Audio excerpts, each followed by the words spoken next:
It was a normal, boring day in the grocery store. I was stacking milk in the fridge when Camilla, my coworker, came and said, "Layla, you have to help me.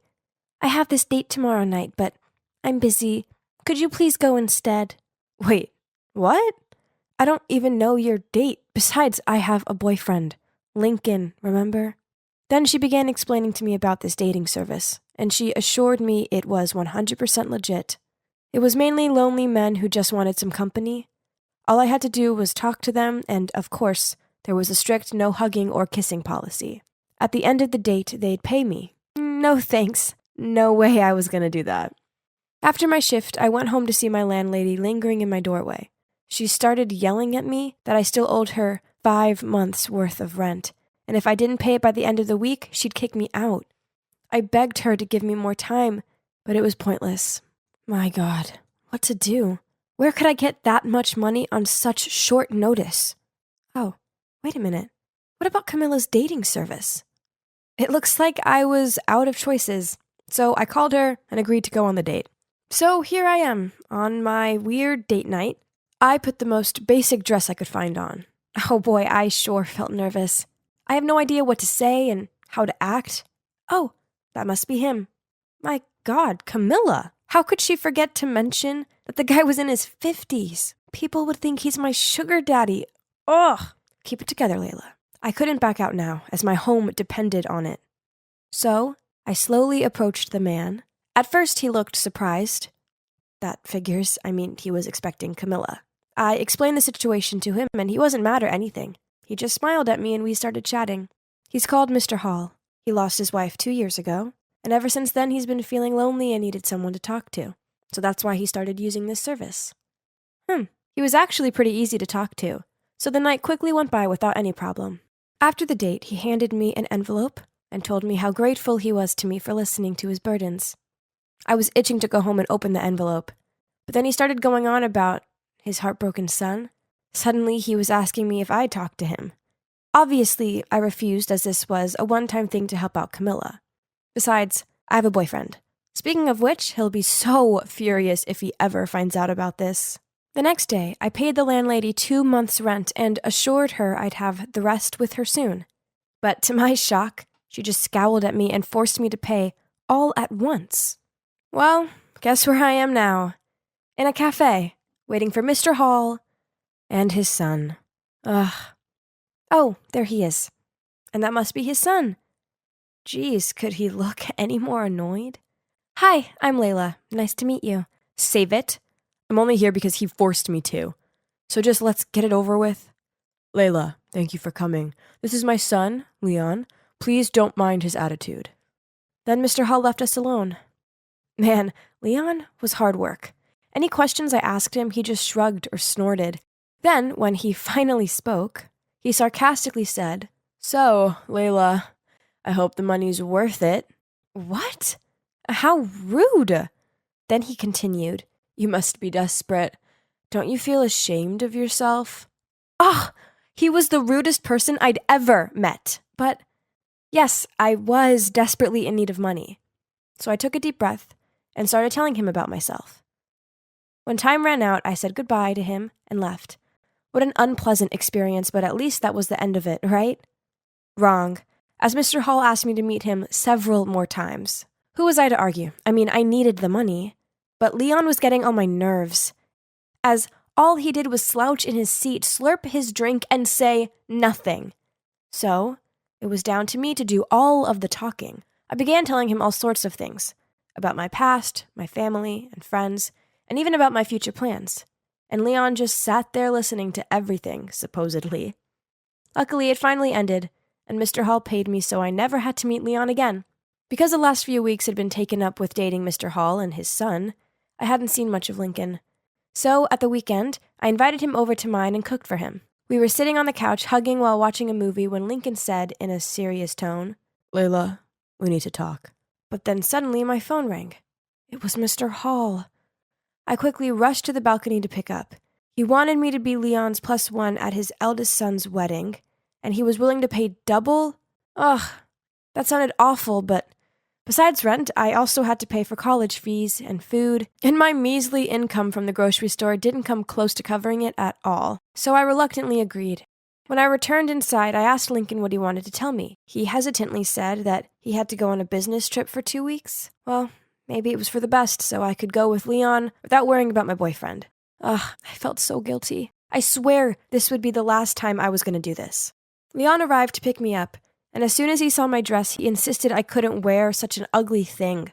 Ugh, he was so rude. I told him I had nothing else suitable, so he drove me to a dress boutique, then told the staff to bring the most beautiful dress in store to try on. Oh my, it was stunning. I was overwhelmed when I saw myself in the mirror. Well, I definitely looked amazing in it, and Leon must be thinking that too, because he couldn't take my eyes off me. It's such a shame I can't afford it. But then before I could stop him, he went ahead and paid for it. How frustrating. I was sitting in the church waiting for the wedding to start while Leon flirted with some girls. Thank God Lincoln wasn't like that jerk. Then everyone went to their seats and the wedding began. The groom walked to the altar in this luxury-fitted suit. Man, it must be so nice to be rich. But is that Lincoln? My Lincoln? Our eyes met, and he looked as shocked as I did. But instead of running to me and explaining everything, he just ignored me and continued with the wedding. I had to watch them saying their vows, exchanging rings, and kissing. I thought I was going to faint any minute now. Then at the wedding reception, Leon dragged me over to Lincoln and introduced me as his girlfriend. Awkward overload. And soon, some pretty girl distracted Leon again, so he chased after her. Then Lincoln immediately pulled me over to the stairwell. Why are you here with my brother?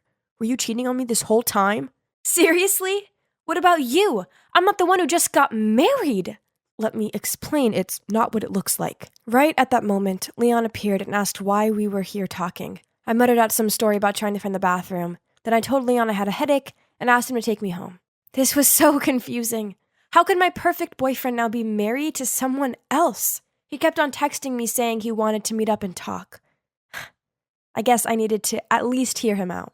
The next day I met him at the museum, where we had our first date. So, his wife, Sandra, is the daughter of an affluential businessman who owns one of the biggest corporations in town. Lincoln's family company is in big debt, so his dad forced him to marry Sandra in order to save the company. Believe me when I say I don't have any feelings for Sandra. It's just business. I only love you. Please don't leave me. I promise as soon as the company is back on track, I'll file for divorce. Yeah, I know you probably think I'm crazy, but I still love him too. Besides, if the marriage is only temporary so he can save this family business, then that's understandable, right? He kissed me goodbye and left. But after that, Lincoln changed. Every time I texted and called him, he told me he was busy and would call me back. But he never did. I guess married life was preoccupying him. As if this wasn't frustrating enough, I had to put up with Leon. He kept on appearing at my place and bothering me. One time he showed up drunk, complaining about his ex-girlfriend, who'd just married someone else. Yeah, obviously it's far from worse than my current boyfriend just getting married. I tried to kick him out, but he'd already fallen asleep on my couch. The next morning I went to the kitchen to see Leon holding a picture of me and Lincoln and asking why we were on it. So I just shrugged and explained that we were a couple. Leon started laughing and calling me a fool. We argued back and forth, and in the end, I made him leave. I don't care what everyone thinks. I believe Lincoln. Then a few days later, I was walking out of college when I saw Mr. Hall waiting for me. He gave a slight sigh, then said, I will make this short. Stay away from Lincoln. He's married now. Layla, I'm fond of you, but if you try messing with Lincoln's marriage, I won't hesitate in making things complicated for you. Oh my God!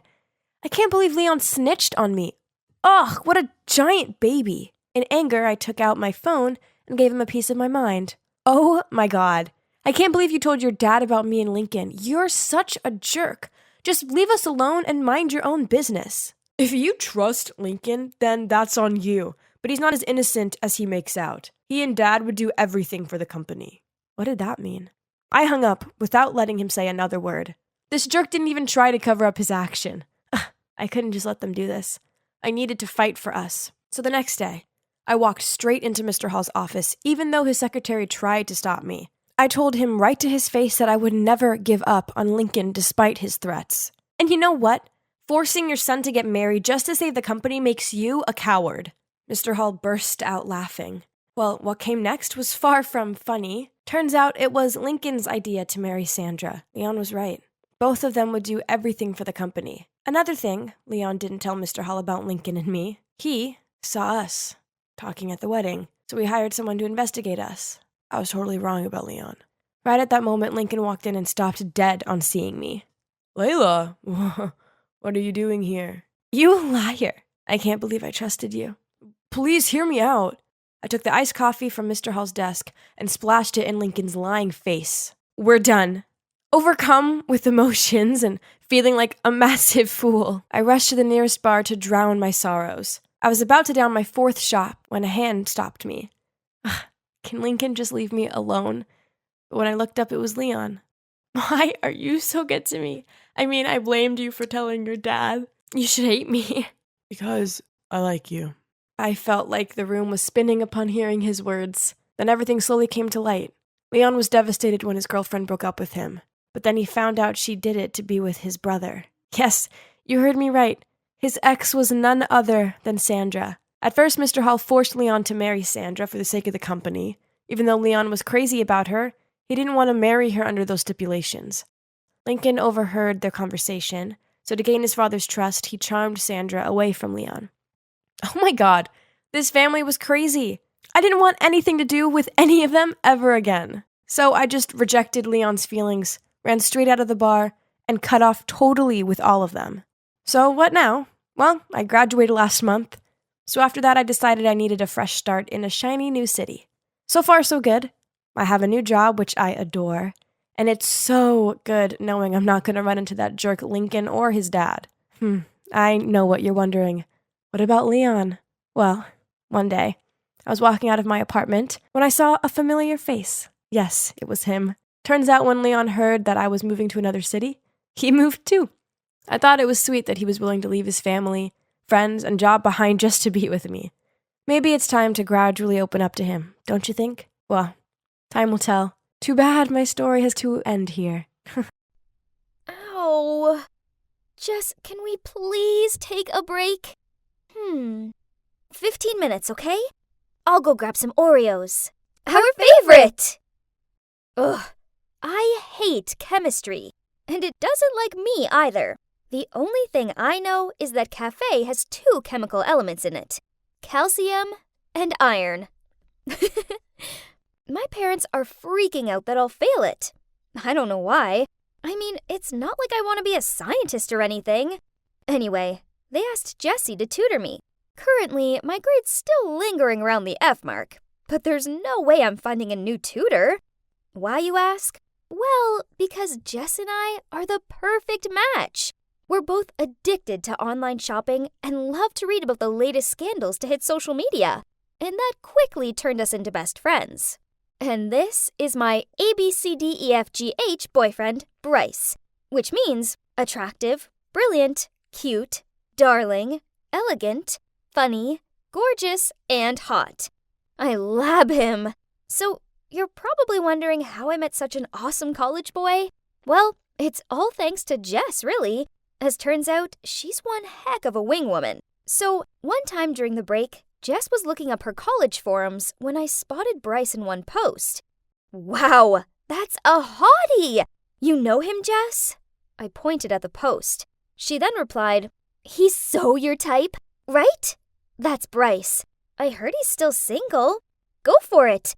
I'll get your back. Oh, that sounds interesting. I grinned back. After that, Jessie went into full-on detective mode. After only 10 minutes, she'd found what block he lived on, what he's majoring in, and even the name of his pet dog. And since then, she instructed me on how to text, reply to, and flirt with him. Cool, calm, and collected. It worked a treat, as by the end of the week, he'd asked me out on a date, and now he's my dreamy BF.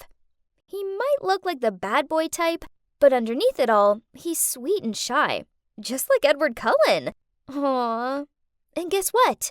We've been together for 2 months, and, we haven't kissed yet. But, so, how's it going with you and that hot college boy of yours? I don't know. It's just recently, I feel like he's being cold with me. Jess, I know he's read my messages, but he still takes ages to reply. And he never texts me goodnight anymore. Not like before. I'm trying. I mean, he seems happy with the pair of Jordan 4s and the new phone I bought him, but I'm not sure if he wants to be with me anymore. Course he does, girl. You're a catch. He's probably just busy with his studies. I'm afraid he's cheating on me. You know, there's this Sally girl in Bryce's class. I often see that chick following him around, acting all friendly and making excuses to ask him to do stuff for her. Ugh! Don't be silly. I bet they're just friends. This girl needed to watch out, as I wasn't going to let her just waltz in and steal my man. I slammed on the table. Seeing how frazzled I was, Jessie made a suggestion. We would take it in turns to follow Bryce wherever he went and find out exactly what he was up to. A few days later, I overheard Bryce on his phone talking about his study group at his house. Annoying Sally would be there too, of course. So, being the bright spark I am, I paid the pizza delivery guy to attach a microphone inside the pizza to spy on him. But, the only thing I heard was Bryce's hungry stomach. Yuck! Another time Jessie texted me. Urgent. Saw Bryce in a jewelry shop buying an expensive necklace. Must be for Sally. Sorry. Fuming, I power walked the 20 blocks to his house. But his mom answered the door and proudly showed off the sparkly necklace Bryce had bought her for her birthday. Oops. Then, on one of my days to follow him, I decided to go in disguise. The problem being it was 28 degrees, so my choice of Sherlock Holmes outfit and fake beard wasn't the best idea. I'd just followed him into a grocery store when the world began to black out and I tumbled straight into a display of cans. The last thing I saw was a group of people leaning over me, including a confused-looking Bryce. Babe, you're awake, but why the freaky costume? I sighed, then replied, I'm sorry. It's just you've been so distant recently. Don't you like me anymore? He chuckled. Maddie, of course. I'm just busy with my graduation thesis. You know, I'm in my final year. Aha! So we were all good. Yay! So the next day, I bought us a set of those seriously cute couples rings from Tiffany & Co. to mark this. Peace was restored. At least for a short time. Lately, whenever we went out on a date, Bryce didn't pay attention to my words anymore and just had his eyes glued to his phone screen. Oof! He even chuckled and had this suspect twinkle in his eyes. So I tried leaning over at him to see what was so funny, but I couldn't see a thing, as his screen brightness was lowered to the minimum. What are you doing? I snatched his phone, but... What? Wrong password. I bought him this and set the password as our anniversary. Why won't you let me look at your phone? What are you hiding? Nothing, Mads. I just like my privacy sometimes, that's all. Now, come on, baby boo. I'll get you a chocolate muffin. There's no way I was turning that down, especially as thinking about it, it's the only thing he'd ever bought for me. But as I nibbled on my muffin and watched him transfixed on his phone, I couldn't shake away the feeling that something was wrong. I couldn't drag Jessie into this mission, as her studies were occupying her attention at the moment. It's okay. I can solo it. And this time, I won't faint. I swear. I did my research and found the perfect spy software. I know, I don't normally condone this sort of behavior, but Bryce was hiding something, and I needed to find out what it was. The software was simple to use. I just had to find a way to install it on Bryce's phone. The app itself could be hidden, leaving me free to read his messages without him ever finding out. Perfect! Mission 1. How to install that software on Bryce's phone in a really short time? This is not an easy task, as Bryce is so obsessed with his phone, he even sleeps with it. On a few occasions, he does move away from it, but it's for a few minutes max, meaning I needed to move fast. It took me a whole day of practicing to beat the 3-minute mark. I tried it over and over on 4 different phones and at different times of the day to make sure it'd work under any circumstance. By the end of it, I couldn't bend my fingers. Ouch! Mission 1 done. Successfully trained even under time pressure. Mission number 2, detect his passcode. I didn't know what his dumb passcode was, only that it certainly wasn't our anniversary. We went to the cafe and, as usual, he was stuck on his phone. So I held up mine, pretended to be playing games, but actually turned on the camera and started recording so I could track the position of his fingers later when typing the passcode. It took hours. Literally. Bryce eventually gave his phone a break to order some snacks. So after that, he had to unlock his phone again. Phew! Finally, after an hour-long video, I've gotten the footage I needed. Okay, Detective Maddie, ready, set, go. I rewatched the video and started analyzing it as soon as I got home. I stared at the screen with my eyes, following Bryce's hand movements. He could be fast, but honey, your girl is already a step ahead. It didn't take long till I figured out the digits. Easy peasy. Mission 3. Action. What better way than a lovely picnic to complete my quest? And as expected, Bryce just sat there, phone in hand, the whole time. Ugh. I wasn't even sure on how I could carry out this task anymore, but I told myself that the time would surely come. After a few hours, he was bored to death, and without even looking at me, he grumbled, "Babe, let's just go home." I immediately shouted out, "No! Not until it's so nice out here. I want to stay a little longer. You just take a nap." "Fine. Wake me up when you're ready." I waited patiently for him to fall asleep. He was making these light snore sounds. Ugh, cute. I was so nervous. I bit down on my bottom lip as I gently pulled his phone out of his pocket. Then I turned my back to him and typed in the passcode with my shaky hands. And I was in! Yeah! I was so happy that I almost forgot and screamed. I did it all in record time. But he suddenly turned around. "What you doing, Maddie? Can we go home now?" He yawned. OMG. My heart stopped. Just a few more minutes. I'm editing the cute pics we took." "Well, hurry up." Phew, that was a close one. I grabbed my phone to check if it worked, then I turned on the silent mode ASAP, but it still woke him up the second time. As much as I wanted to snoop through his messages, I knew they'd have to wait, so we went home. Ugh! Talk about girl message overload. There were dozens, all of them craftily saved under names such as Monitor and Professor. He'd even used my pickup line on some of them. "Are you made of copper and tellurium? Because you're cute." Ew! Then I suddenly spotted a familiar face. Jessie? What?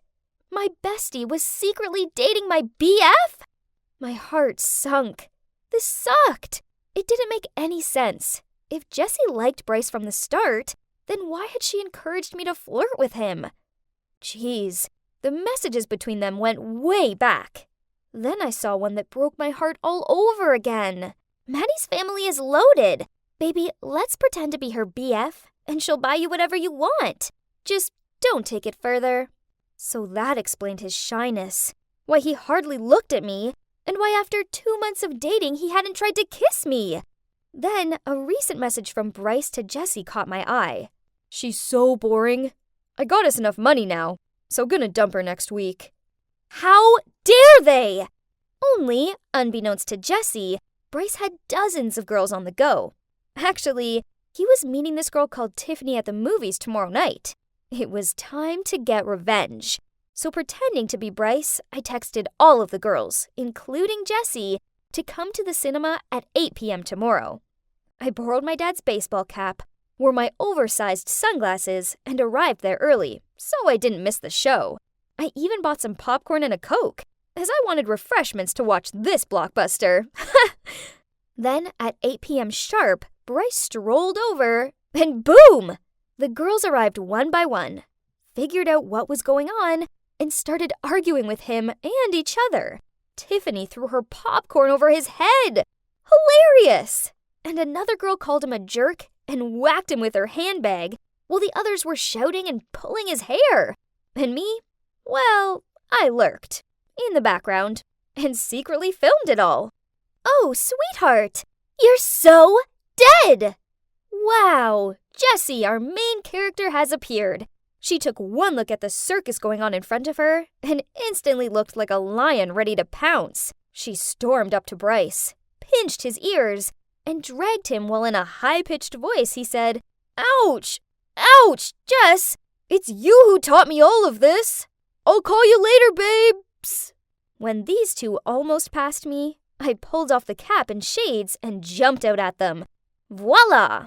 Could someone come and help me pick up their jaws from the floor? Couldn't expect Maddie the mastermind, huh? I didn't stick around for their explanations. Instead, I shimmied off. But I did send her a little souvenir. Jessie is my best friend, so I have to share anything interesting with her, right? Have a good night, my bestie, and my ABCDEFGH boyfriend, you too. But let me add the IJK. I'm just kidding. Yeah, as for me, I've decided to give my heart a break for a while, as this has taught me a priceless lesson. Don't be smitten with handsome boys. Oh, and be wary of sneaky so-called besties. I wonder who will hit the jackpot this week. How about that blonde Joseph? Nah, he's too slow. Or there's Arthur. But last time that weakling even struggled to carry my tray of food. Seeing as there's a science test this week, I suppose I better pick someone smart. That's when I spotted Jace. His dad's my family's driver. Yeah, that nerd definitely won't let me down. So I'm Victor. I'm 17 years old and I'm rich. My father's contributed so much money to this school that he has more power than the principal. So no matter what mischief I cause, the teachers know it's in their best interest to turn a blind eye. And look, I'm not only rich, but also handsome. Everyone wants to be my friend. Everyday girls chase after me, but tough luck for them. I'm already dating the hottest girl in school, Jessica. As for the boys, it's only fair they get to spend time with me. So each week I choose one of them to hang around with me and do my errands. Hey Jace, congrats dude, it's your lucky week. Sorry, could you choose someone else? Jace said timidly, then walked away. What? No one ever dared refuse me. I pulled his hand back, but he even spilled my juice box. That's it, nerd, you are so dead. The next day I was standing by my locker instructing Arthur to sort out my books when I overheard Jace talking to his friend about the science essay. Ugh, I totally forgot that we had to submit it online by midnight instead of in class. I know. I'll make Jace's assignment mine. Oh, genius. That afternoon I told my PE teacher that Jace was on duty. So she made him go tidy up the gym after class. Meanwhile, I went to his laptop and copied his work. Well, essay, done. Easy peasy. A few days later, the science teacher called the two of us to the office and asked why our assignments were identical. But hey, not only had I submitted it first, but I also had my foot on his neck. So of course I got to keep my A and Jace got an F. Ha! After school, Jace followed me to the car. Then when I was about to get in, he leaped in front of me and slammed the door shut. You're a cheater. You stole my assignment. Nah, I'm the one who has to say that. I submitted it first. Hearing us arguing, Jace's father stepped out of the car and frantically apologized to me for what his son did. You should know who you are. Your dad's just a servant, which makes you nothing. I smirked. Then I snatched the key from his dad's hand and jumped in the car. I'll get home by myself today. Bye, losers. That nerd had ruined my mood, and now I needed to cheer myself up with some fun. Oh boy, that party was awesome. As I passed through a tunnel, I turned the music volume up to max and swayed along. Suddenly, I looked up to see a truck whizzing towards me, so I swerved just in time and crashed into the road railing. Jeez, what the...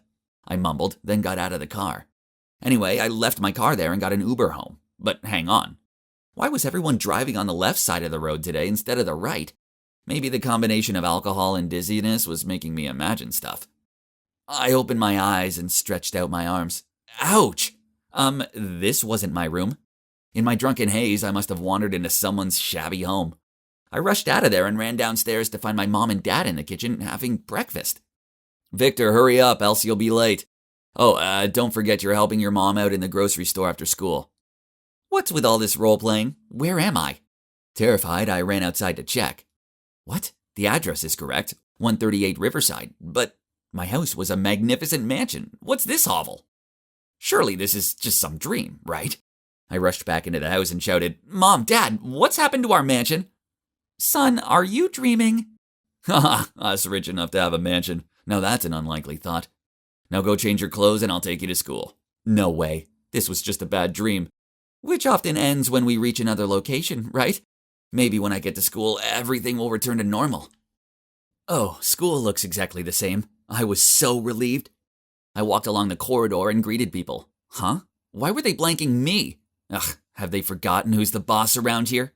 But never mind, there's my honey bunch Jessica. I ran over to her and kissed her cheek. But I hugged my cheek in shock. My head was spinning, then suddenly someone nudged me from behind. It was Jace? I grabbed his collar. How dare he mess with me right in front of Jessica? "Get your hands off my boyfriend. You're Jace's choice this week, so mind your attitude." "Jace chose me? Who do you think you are? A dog-poor dude like you wouldn't be able to have a proper life and to attend this school without my family. Take a look at yourself." "Honey, ignore him. Let's go." Jessica rubbed his arm and then they both left. I stood there dumbfounded. What on earth was going on? I felt like I tumbled into an alternate universe. I slapped myself in the face to snap out of it. Ouch! Why wasn't I waking up from this nightmare? This all started with that tunnel, right? If that was the door into this world, then it would also be the door out of this insanity. So I got in a cab to go back there. But wait, where was the tunnel? I made the driver go back and forth a few times, but it wasn't there. Then I ran out of money for the ride back, so the driver just left me there. Bewildered, I wandered around aimlessly till I reached a grocery store, where I spotted my mom working. Gosh, my mom, who always had servants around, now had to work her butt off? I couldn't bear seeing her like this and rushed over to help her. The next day I woke up early and thought that I'd choose a decent outfit to go to school. Well, life has to go on, so while I'm still stuck here, I should at least play my part. But, this version of me has terrible fashion taste. And look, now I've turned into a real nerd. I need to change it up a bit. When I arrived at school and opened my locker, there was a list of orders from Jace. What? Clean all of the dirt off his sneakers? This was nonsense. So I threw the piece of paper into the trash. Then out of nowhere, Arthur quickly picked it up and whispered into my ear. "Dude, I suggest you do as Jace says." "Why? He's ridiculous." "To keep the peace. No one actually likes him. We're only nice to him because we don't want any trouble." And seeing Jace approaching, Arthur hurried away. Over the next few days, I saw it firsthand. People sucked up to Jace, but then behind his back, they were mean about him. He walked around like he ruled the school. He even got one kid expelled just because they reported him when he cheated on an exam. Such a spoiled brat. Also, Jessica was such a gold digger. One time I caught her flirting with one of those basketball guys. I even overheard her say, "If Jace wasn't a rich kid, I wouldn't look at him twice. He's just an ATM to me." Hang on, if Jess thought that about Jace, then did she think the same way about me when we were dating? So all this time, Jace never had a real friend, just like me before. Honestly, he was detestable, but pitiable at the same time. After that, I noticed that Jess kept on giving me these flirty looks. I didn't want any trouble, so I ignored her. Then one time when I was in the hallway, she stormed over to me and yelled, "Why are you avoiding me? No one ever rejects me." I was trying to stay away from her. Then, from nowhere, Jace appeared throwing a tantrum. "What's this about?" I didn't have a chance to explain as Jess immediately rushed over to Jace. "Honey, he keeps approaching me. He won't leave me alone." "It's not like that. She's using you." I looked at him in panic. "Parking lot, 3:30 p.m. You'll pay for messing with my girlfriend." Then the two walked away, hands in hands. So after school, I nervously went to the parking lot. He threw the car key at me and sneered, "Drive. You better do as I say or else I'll make sure you're expelled." It didn't look like I had much of a choice. So I decided to go with him to find out what that maggot would do. He made me drive him home. Simple enough. But then as soon as I opened the door, my dad appeared, and in a pleading voice said to Jace, "Please, sir, don't have my son expelled." "Dad, what are you doing?" "Apologize to him at once, no matter what the reason is." Dad looked at me with steady eyes. Jace sneered at my dad and said, "How about you take the blame so he won't get expelled?" Then he threw a bunch of money at my dad's face. "You're fired." I shouted at him, "You can't treat people awfully just because you have money." "Victor, stop. You're wrong." "Please, I saved you from the accident, so please forgive my son." Then Dad pulled one trouser leg to reveal his artificial leg. That was the first time I saw my dad cry. Wait, this reminded me of what happened last year. I was being such a jerk to this guy that he purposefully drove towards me for vengeance. But Jace's dad darted forward and pushed me out of the way. I know he was badly injured, but as an insouciant boy, I didn't think it was a big deal. Whoa, I really was so arrogant. I expected everyone to bow down to me, and I actually thought everyone wanted to be my friend, when in actual fact, I had no true friends at all. My head felt like it was going to explode. I wanted to run away, so I jumped into the car and drove away without thinking. I stopped the car when I saw it, the tunnel that had changed my life. Suddenly, this blinding light shone straight into my eyes. The next thing I knew, both me and the car were gravitating towards the light. Huh? Where am I? It looks like a hospital. Then I heard a yelp of delight and someone held my hand tightly. Oh, it was my mom. Thank goodness you're awake, she said, as tears streamed down her cheeks. Mom, Dad, why am I here? What day is it today? Son, it's May 22nd. You've been in a coma for the past 3 months. We weren't even sure if you were going to make it. It turns out that day, on the way home from the party, in the tunnel, I had a terrible car crash and ended up in a coma. So what I'd been through was just a dream, right? But the odd thing was that the time I'd lived in that mysterious world completely coincided with the time when I was in the coma. Could parallel universes be physically real? Whatever that strange universe was about, one thing was for sure. I'd learned my lesson. After being discharged from the hospital, I went back to being Victor, Jack a dandy. But don't get me wrong, I was not the extravagant me of the past. No, I'm a changed guy. The first thing I did when I returned to my normal life was to break up with that gold digger Jessica. But the hungry leech kept begging me to get back together. How shameless. Next, I for sure have to stop making other kids do my errands, and started to have small talk with them instead of giving orders. Now there was only one thing left to do. I needed to make amends with Jace. I asked my parents to give his dad a raise, and also throw a little dinner party this weekend to invite his family around. As I felt bad that I haven't had a chance to thank Jace's dad properly for what he did for me last year. Of course, my parents gladly agreed, and said that they're proud of me for being so thoughtful. So I'm preparing a little peacemaker gift for Jace too. I bet this is going to make him geek out all the way.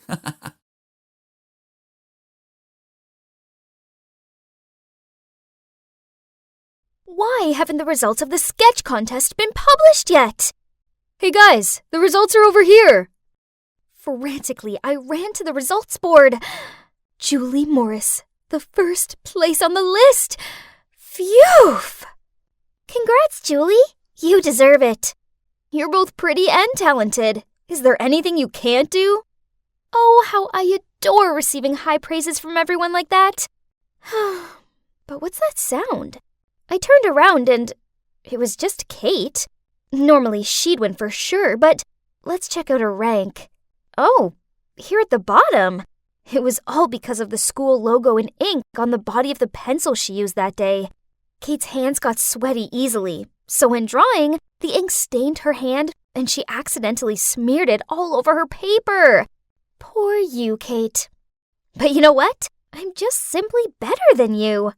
Now, all that was left between me and one of the 3 golden tickets to a design summer camp in Italy was one last contest. There's one problem. This new girl called Ariana.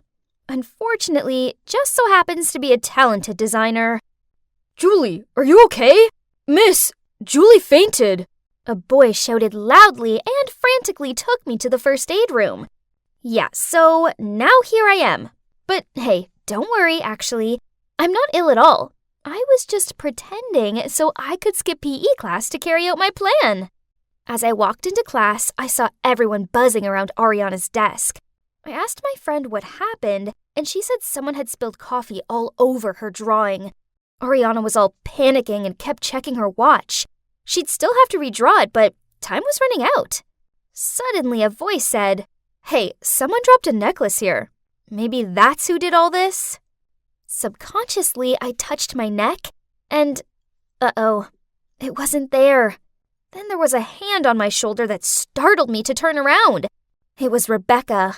If I'm not mistaken, this is yours, right? She glared at me. That's my necklace. But, so how did it end up under Ariana's desk? At that moment, I was so shaken that I couldn't say a word. Luckily for me, Ariana piped in. I think it's just a coincidence. Julie would never do something like this. Everyone agreed with her, saying that a sweet girl like me would never do such a mean thing. It's okay. Rebecca was just confused. That's all. No worries. Ugh. How dare Rebecca accuse me? It's crazy to think we used to be besties. You see, I've known her since childhood, as our parents are friends. But then she grew up and turned into this awful know-it-all. But hey, I needed to put it aside. I had to focus on my own design. Just because I'd sabotaged Ariana's design didn't mean I could let my guard down. It was an anxious wait to find out if I'd made the summer camp list. Though I shouldn't have to be that stressed, as of course, I was in. Turns out, even though Ariana had to redraw in a rush, she still got one slot too. But the last slot went to Rebecca? Huh? I didn't know she was also into fashion design. Anyway, whatever, Rebecca. She was never my match. So, ta-da! Finally, I'm here in Milan, the fashion capital of the world.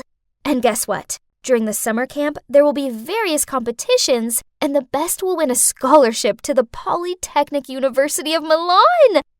Unbelievable! I've been dreaming about this for a long time. No one was going to stand in my way. The camp was amazing. I enjoyed visiting museums and studying courses in fashion history, choosing clothing material, and cutting techniques. Then, our first test was announced, completing basic sewing skills in the fastest time. Easy peasy. I've even taken some classes on tailoring before, so of course it didn't bother me. Seeing everyone struggling to complete their products, I smiled and confidently pressed the end time button. However, at the same time, someone else hit their button too. Rebecca. Of course, the judges loved my work, but watching them praise Rebecca's work sucked. Ugh! How can someone who has never taken a sewing class be so good? The 2 weeks of summer camp flew by, but then the last challenge arrived, which would decide the winner. Each candidate got a large piece of cloth, and this is all we would be given, which meant no room for mistakes. Everyone was trying to focus and design with maximum intensity. I glanced at Rebecca, who seemed to almost be finished with the dress. And to be honest, her white dress looked quite simple but elegant. Suddenly, it got me anxious. Ugh! Since when did she become such a pain in the neck? We had a little break at noon, so everyone went out for lunch. Meanwhile, I stayed back a little longer trying to finish the test. I just didn't feel like eating, knowing that my dress was not perfect yet. But only, I wasn't able to concentrate on my design. I kept staring at Rebecca's mannequin instead. Should I do this or not? If anyone finds out, then everything will be over. But if I lose, then my dreams will be shattered anyway. Something inside of me kept urging me to go straight to Rebecca's work and immediately splash ink on that white dress. My heart thudded with a mixture of excitement and guilt. Then I quickly fled the scene. When everyone returned to the room and saw Rebecca's dress, they gasped in shock. Huh? Why was Rebecca the only one not panicking? She calmly took a brush, dipped it in the inkwell, and walked towards the dress. Then she started splashing ink over it. What was she playing at? My question was immediately answered when a very unique ink-patterned dress appeared in front of my eyes. Worse still, the judges' faces lit up when they saw it, and they highly appreciated her problem-solving skills. Congrats, Rebecca. You did a good job. Nah, thanks to you, Julie. Let's see who wins. Rebecca sneered and walked away. What did she mean by that? Did she know that I was the one who did it? I was so worried that I tossed and turned all night. Hey, Julie, wake up. You can't be late for the last challenge. Oh, hi, Ariana. What are you saying? Uh-oh. Hang on. How come it was still the 23rd of July? Had I dreamt it all? But it was so strange. Things actually happened exactly like that dream. The ink incident with Rebecca's dress, and her quick thinking to rescue it. Anyways, keep calm. I couldn't let this scholarship slide. I couldn't be that girl that lost out on my dream to someone else. The shame would be unbearable. After finishing the design, each of us would have a model to present it. At that point, I made a crazy decision. Right before the performance, I quickly followed Rebecca's model to the restroom, locked the door from the outside, then put the out of service sign in front of it. When all the contestants settled down to watch the show, Rebecca still didn't turn up. Well, maybe she was still busy looking for a substitute model.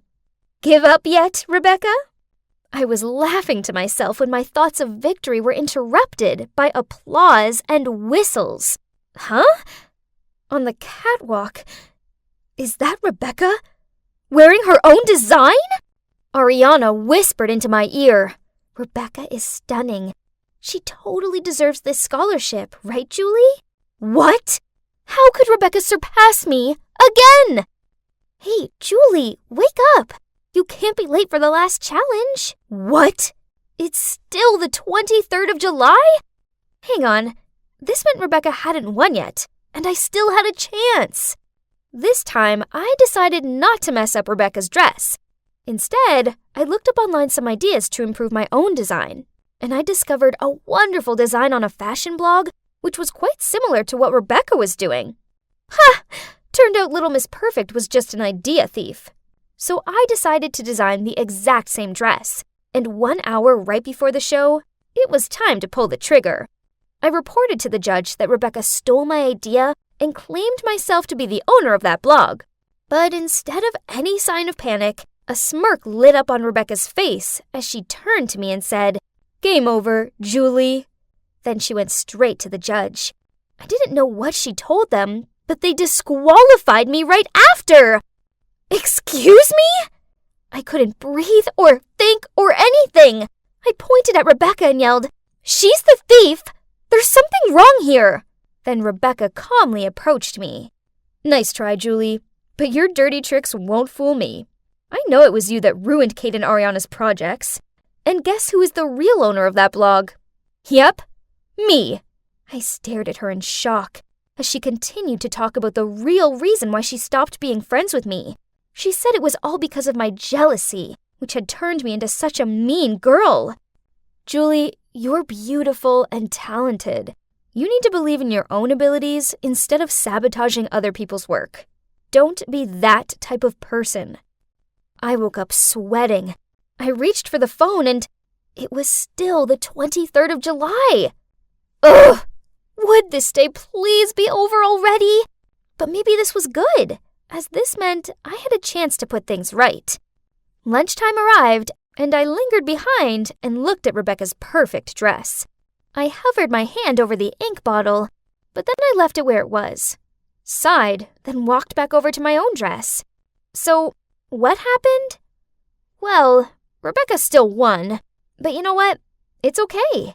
I tried my best, I didn't cheat, and, well, Rebecca's dress was a worthy winner. After the competition, I saw some of the other girls congratulating Rebecca, so I walked over and tapped her on the shoulder, and giving her a sincere smile said, "I just wanted to say congrats. Your design's amazing." "Thanks, Julie. I really love your dress too. Your stitching was so precise." Okay, so I didn't win, but I did learn a valuable lesson. I should always give 100% in what I do, instead of wasting so much time and energy trying to ruin things for other people. Oh, and about that time loop, I put it down to competition stress. I think it must have made me feel like I was stuck in a dream world until I learned the error of my ways. Finally, I found inner peace, and I'm finally out of that dream. I have to admit, I did whoop when I woke up, and it was finally the 24th of July.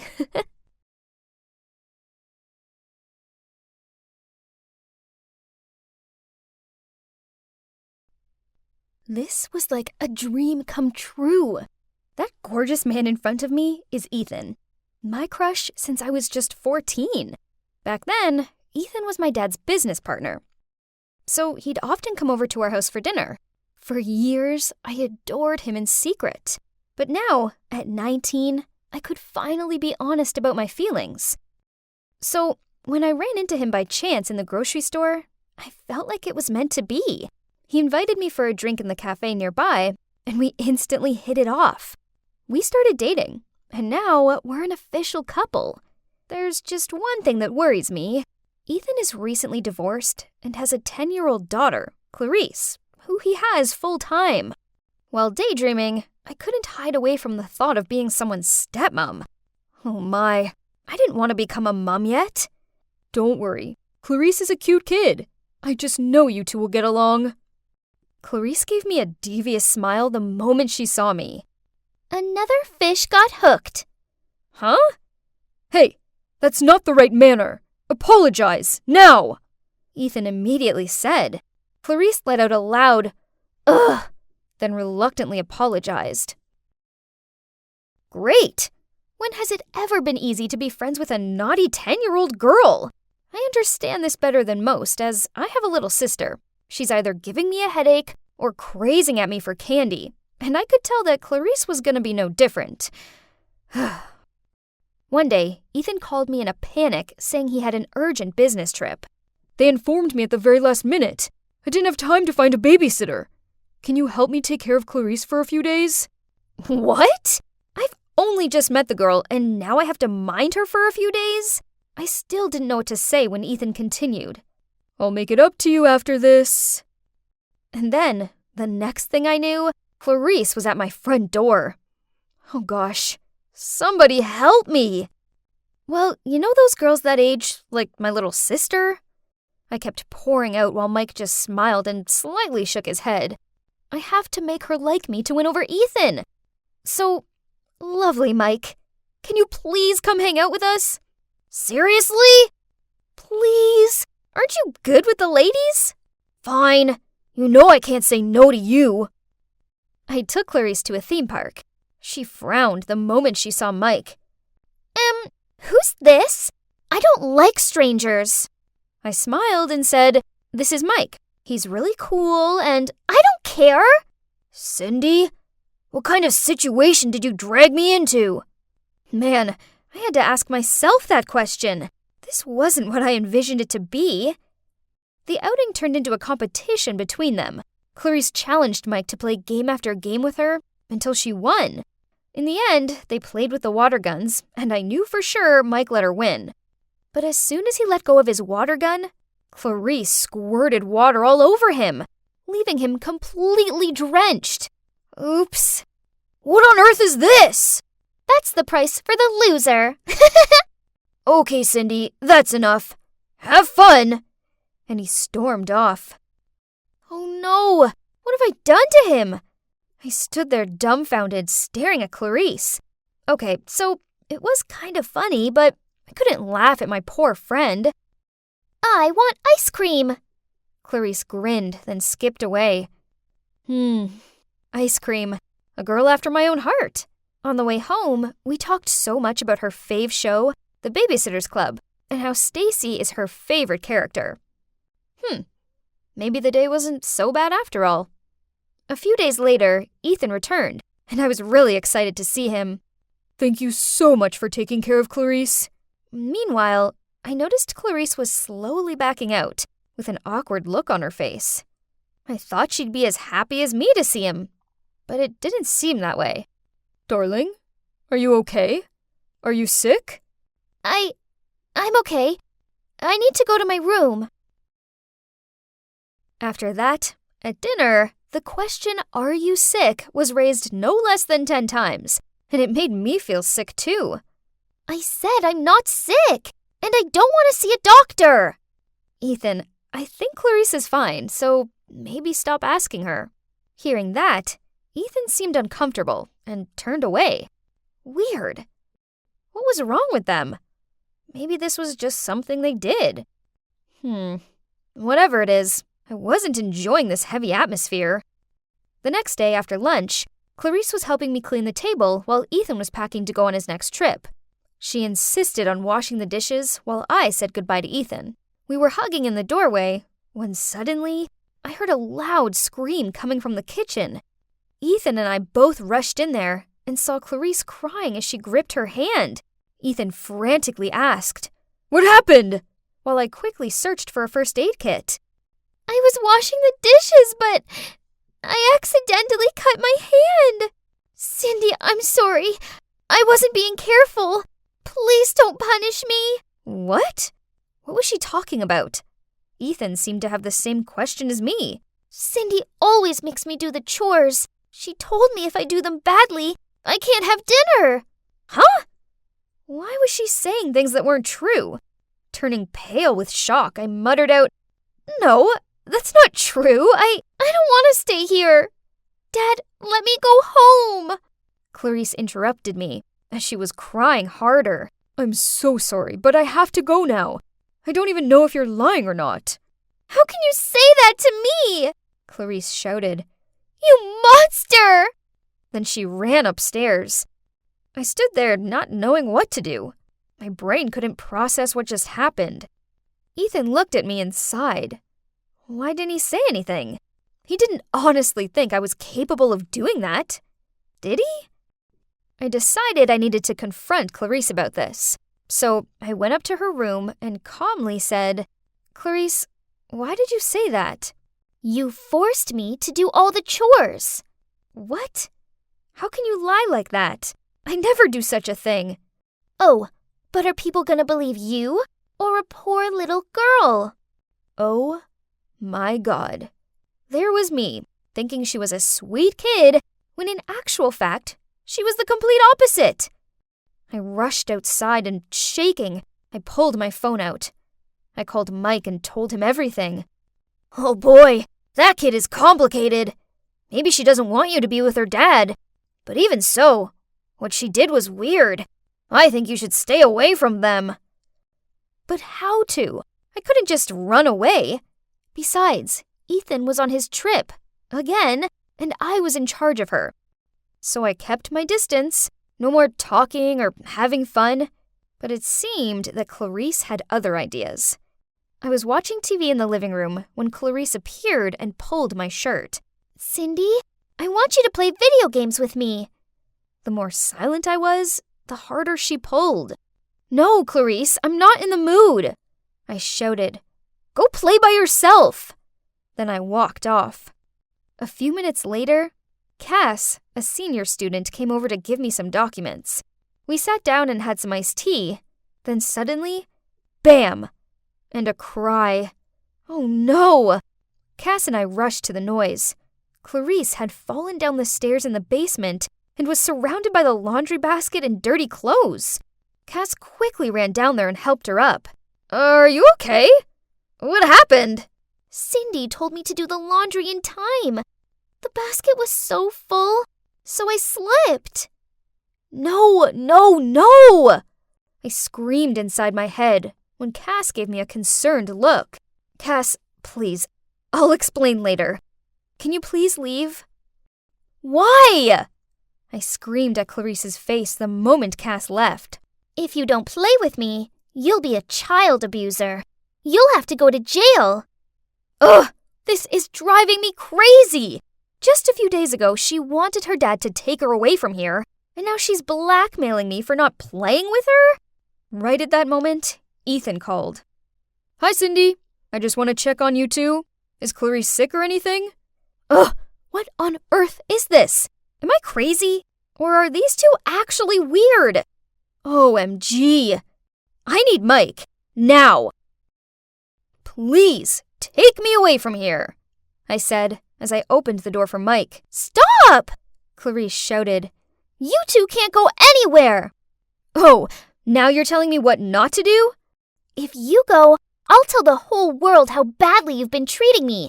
You'll both go to jail." "So that's your scam?"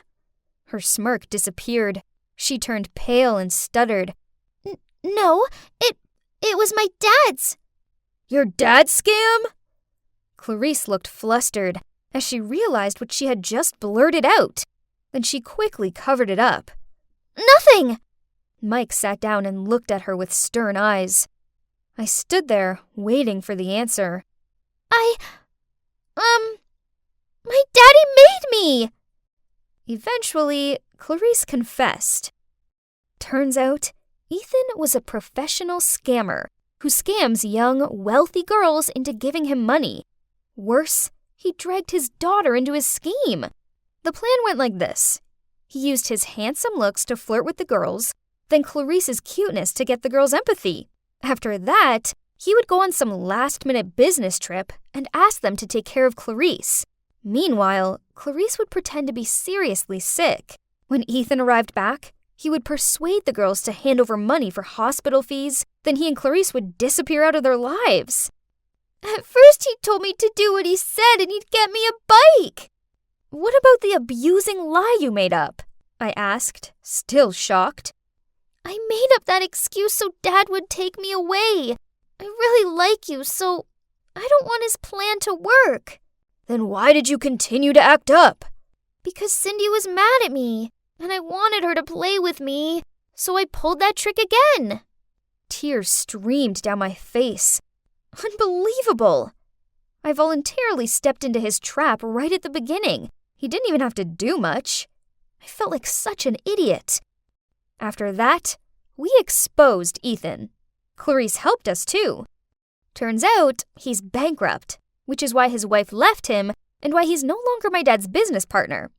Ethan was arrested, but Clarice's mom was out of the country, and she refused to return for her daughter. To be honest, I love Clarice, and I didn't want her to live in the orphanage. So I let her live at my place for a while before I told my parents everything. Obviously, my parents have more capacity and power to deal with this. It took a while for Clarice to get over her guilt and settle in, but now we get on better than ever. She's a sweet, cute girl who deserves far better than her parents have given her. Then one day, I came back home from college to find Clarice placing some roses on the dining table, which was already romantically set up with candles and steak. Cindy, you're back! How can you prepare a full dinner like this? Clarice didn't say anything. She just giggled and ran to her room. Someone hugged me from behind. Would you mind being my date tonight? It was Mike. Thinking about it, I guess my perfect man was right under my nose this entire time.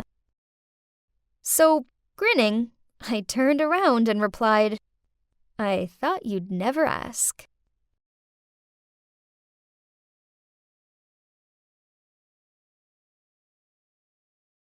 This was my first ever day at high school, and naturally, I'm owning it. I mean, who wouldn't want to befriend someone as beautiful and friendly as me? By lunchtime, I already had loads of new friends, and everyone flocked around me to hear stories about my amazing life. I soon became super popular at school. I was the gorgeous, enchanting blonde beauty. Do you know what the best part was? Boys started noticing me too.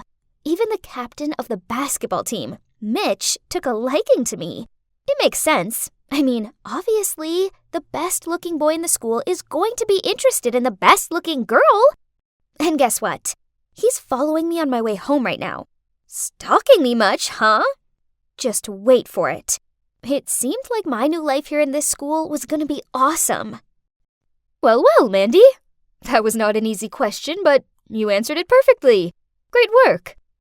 See? I'm not just a pretty face. I'm also one of the smartest students in the school. My admirers grew and grew. It seemed like everyone wanted to spend time with someone as perfect as me. Here, I was telling my new friends about how at first, people sometimes misjudge me, as I come from a well-educated and extremely successful family. My parents are super wealthy individuals who encourage me to always be the best version of myself and strive hard to never let them down. Hey, Mandy, pardon me, but how come you never wear designer clothes or use anything expensive? She looked down at my tatty-looking sneakers. I see why it might seem a little peculiar, but you see, I dress this way because my parents value the importance of being humble. That's also how I live. Goodness is better than beauty, right? Then I pulled out my phone and showed them the grades from my last school. Everyone gasped at me for being so excellent. I was loved, admired, adored. But of course, being this amazing meant that there's just gotta be quite a few kids being jealous of me. I mean, I suppose I couldn't blame them. After all, I dazzled like a diamond, while they were just dull and ordinary. One time after an exam, as soon as the teacher left, this girl called Layla stood up and said, "Mandy cheated. I saw it with my own eyes." I saw it too. She checked her phone during the exam. Everyone was gasping in shock. Right at that moment, the class president, Marshall, shouted, Hey, quit it! We all know Mandy's a great student. There's no way she cheated. Huh, That's what I'm talking about. Layla and Susan must be bursting with envy that their petty plan to ruin me didn't work. And the class president. He came out of nowhere to protect me. He must be another one of my many admirers. But, sorry, Marshall, I'm way out of your league. A girl like me needed a handsome, rich, mature kind of guy. These boys at school are cute, but they're just boys. They're beneath me. One time I was in a rush and didn't have time to search my locker, so I accidentally took the wrong textbook with me to class. Seeing my mistake, Layla and Susan immediately jumped in. Uh-oh, what's this? We thought Miss Perfection here never messed anything up. I didn't even have a chance to say anything, as this Beth girl spoke up. Hey, cut it out!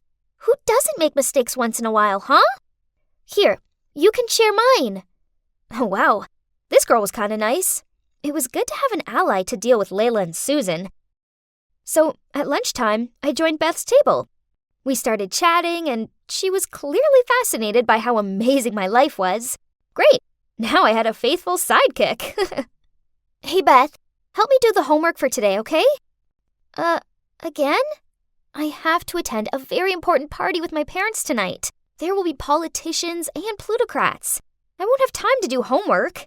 Now I have to go home early to get dressed and do my makeup. Bye! I didn't need to turn around to see her funny, bewildered face. She looked like that every time I asked her to do my homework. But it was worth it. Right, Beth? She got to hang out with the hottest prodigy in school. Me! So a little bit of extra homework was a small price to pay for such a privilege. You know, to me, that homework was nothing. I just didn't have time for it. I had to admit that having Beth around was very convenient. She made sure my grades stayed top of the class, leaving me time to play polo, go to the golf club, and attend charity functions with my parents. She also let me borrow her dresses, bags, makeup, and this super cute pair of high heels. My friends admired me, strangers idolized me, my teachers adored me, and I had a wonderful, loyal best friend. Life was perfect. Until one day, as I was shimmying along the hallway, I noticed something odd. People weren't giving me their usual looks of adoration. Instead, they were turning their noses up at me. Huh? What was happening? Hey, Beth, do you know what's going on? People are acting really weird. She just shrugged. I don't know. Let's see. I tried to tell myself that it was no big deal, but I couldn't shake off the feeling that something was wrong. Then later that day, my worst fears were confirmed. As I entered the classroom, Marshall came over to me and waved his phone in my face. Good game, Miss Perfect. Turns out you're just a big fat liar. I looked at his phone and saw a long post with a lot of photos attached. There's a big title saying, The Truth About Mandy the Liar, and each photo came with a caption. Mandy's house is actually very ordinary. She lives with her grandparents. There are no luxurious mansions or wealthy parents. When Mandy just came to the school, she made friends with everyone, bragging about her fame, fortune, and popularity. I don't know who she is. So what if we just shared the same path to the bus stop? Who said that I intend to get acquainted with her? Her transcript from her old school isn't even hers. She's just photoshopped her name on it. Every time she stood up to answer a question or take a test, she cheated, so she got a good grade. God, all this? How did they know? It felt like my heart had lodged in my throat, and my mind was spinning. My eyes blurred when I saw Layla and Susan approaching me. I stared at them in shock. Mandy, honestly, we don't hate you. It's just that we realized your stories were ridiculous, so we decided to find out the truth. That's right, but you sure did cover your tracks. We couldn't find a thing. Hang on, so who found these pieces of evidence? I did! Right at that moment, my so-called best friend appeared, followed by the homeroom teacher.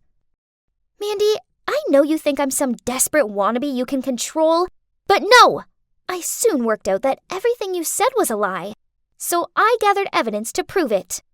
Everyone was gawping at me with disappointment. I felt completely overwhelmed by the situation. This couldn't actually be happening. I pinched my arm. Ouch! It was as painful and as real as what was going down before my eyes right now. Beth continued. It's not good for you to live a lie like this. Who even are you? Ah! Reality images started flooding into my mind, making my brain feel like it was going to explode. I grabbed my head and ran out of the classroom. When I opened my eyes, I found myself in the hospital. The homeroom teacher was sitting next to me, and my grandparents were also there. They all looked very disappointed. Mandy, the principal was very angry and was about to expel you. But it was Beth and her friends who convinced him to let you stay. What? Beth? But she was the one who exposed me. Noticing my surprise, the teacher continued. After seeing your reaction, Beth realized that perhaps you had a psychological problem, so she convinced us to help bring you to the hospital for diagnosis. I looked up at my grandparents. They were all in tears. Unexpectedly, I burst out crying. I longed so much to have a dream life full of fame, riches, and admirers that I drew a vision for myself in another reality. I was so absorbed in that illusory scenario that I forgot my own reality. This was last month, and I'm currently on medication for my delusions, and I'm also seeing a therapist. Right now, I'm on my way to see Beth, Layla, Susan, and Marshall. No, I'm not making it up. I really am meeting them. Oh gosh, there they are. This is scary, but it's something I've got to do. So I took a deep breath, then taking my therapist's advice, I spoke from the heart. Hi guys, thanks for coming. Firstly, I want to apologize for lying. The truth is, I've lived the lie so much that I could no longer distinguish what was real and what wasn't. My therapist helped me see that this all began after I lost my parents. Part of my subconscious craved for this dream life so badly that I created a new one. This way I didn't have to accept the truth, which is that my parents have passed away and I live with my dirt-poor grandparents. When I finished talking, I looked at them, half expecting them to shout at me or something, but instead, Beth smiled at me and said, "It took a lot of guts to come here and say that." "I'm sorry too. I shouldn't have outed you like that, but I didn't know you were ill." "Same. I'm proud of you." "Me too." "Me 3. Now, when are we gonna order cake?" So, what now? Well, I'm still taking my medication and talking to my therapist. I can now tell the difference between the make-believe and reality. Also, I'm back at school, and my teachers and classmates have all been really welcoming. Better still, I now have some awesome friends who like me for me. And you know what? It turns out that living in reality isn't actually so bad after all.